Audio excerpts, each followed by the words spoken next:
तर हे बघा, आता आपण दोन अंकी गुणाकार पाहणार आहोत. गुणाकार करताना असं जर उदाहरण दिलेलं असेल तर त्याची आपल्याला काय करावं लागते, 53 गुणिले 24 अशी उभी मांडणी करून घ्यावी लागते. उभी मांडणी आपण करून घेतली.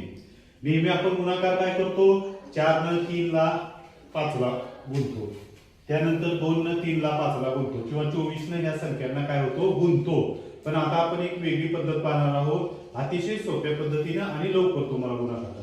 त्याच्यासाठी मी काय सांगतो, ते फक्त पायऱ्या आहेत त्या लक्षात ठेवायच्या. त्यासाठी तुम्ही काय लक्षात ठेवायचं, सुरुवातीला ह्या पहा, ही चिन्ह लक्षात ठेवायची.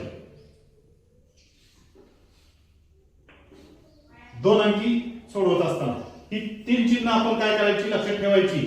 अशी काय करायची, आखून घ्यायची वहीवर आपल्या. आता याचा प्रत्येकाचा अर्थ सांगतो तुम्हाला. हे म्हणजे काय, हे एकक आहेत, यांचा गुणाकार करायचा.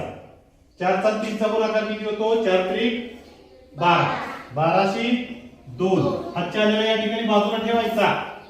आता ही झाली पहिली पायरी. याचा अर्थ हा आहे. याचा अर्थ काय आहे, तिरका गुणाकार. याचा आणि याचा आणि याचा आणि याचा गुणाकार करायचा. तो आता कशात घ्यायचा, इथं हातच्या ठेवलाय आपण बघा, 3 चा आणि 2 चा गुणाकार. 3 दुने 6 या ठिकाणी मांडून घ्या. 5 चा आणि 4 चा गुणाकार, 5 चोक 20 या ठिकाणी मांडून घ्या. आणि याची काय करायची, बेरीज करा.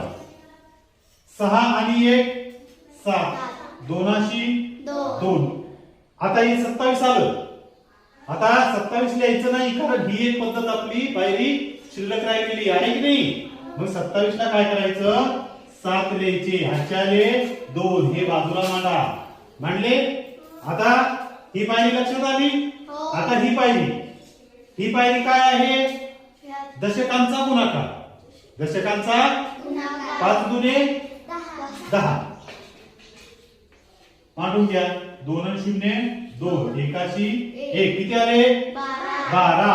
ही दोनच अंकी संख्या आहे. आता त्यामुळं या ठिकाणी 12 दिल्यानंतर पुढे काही करायची आवश्यकता नाही. हे झालं आपलं उत्तर. आहे की नाही सोपी पद्धत. फक्त या पायऱ्या लक्षात ठेवायच्या. 1 2 3 पायऱ्या आहेत. किती पायऱ्या आहेत, 3 अंकी उदाहरण सोडवताना कशा पद्धतीने सोडवायचं, याच पद्धतीचं हे तुम्हाला मी याच्या नंतर काय करणार आहे समजून सांगणार आहे. आहे की नाही सोपी पद्धत.